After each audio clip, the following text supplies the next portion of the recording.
Now, you've been following this controversy involving Professor Cornel West, a little bit. The Princeton University scholar, who was a major supporter of President Obama, but he recently said this. Listen to this. He said, "I think my dear brother Barack Obama has a certain fear of free black men. It's understandable. As a young brother who grows up in a white context, brilliant African father, he's always had to fear being a white man with black skin. All he has known culturally is white. When he meets an independent black brother, it is frightening."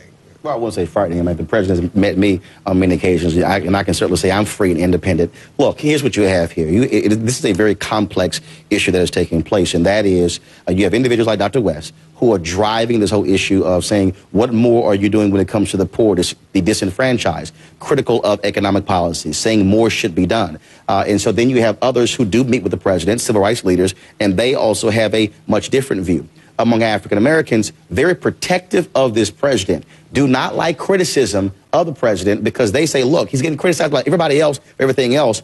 Birth certificate, is he a Christian? So why should African Americans contribute to this? But the real issue is from a policy standpoint. And look, the White House will say we should be doing more as well, laying out these are things that we have done. But this is the problem when it becomes personal, people then begin to turn you off. Personal, listen to this. He also says, this is Professor Cornel West, who's a very distinguished scholar at Princeton. He says of the president of the United States, he's a black mascot of Wall Street oligarchs and a black puppet of corporate plutocrats. I don't know what it is about this president that makes everybody feel the need to act like an amateur psychoanalyst. Why can't you say that the guy's, I don't like the stimulus plan without saying it has to do with his relationship with his father. And whether that is some people saying that his father was too black or other people saying that his mother was too white, that everyone acts like that these important economic decisions, for good or for ill, are to be taken into the realm of psychobabble, and that's just wrong. I think one of the things we saw in this Middle East speech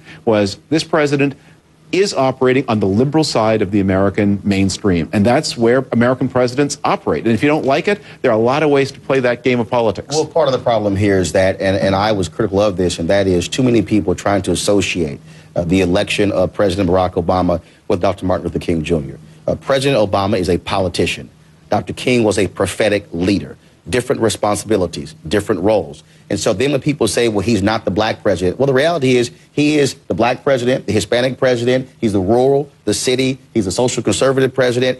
Different constituents look at him to get different things. You do have African Americans that are saying, look, you got 95% of the black vote, should be a return on our investments. Gays and lesbians, Hispanics said the exact same thing. But I believe when you begin to make it personal, when you begin to talk about I didn't get inauguration tickets, the problem there is people begin to turn you off. And I think the issue should be, if you want to be critical of the president, it's a matter of tone, but also be specific about policy, not personal.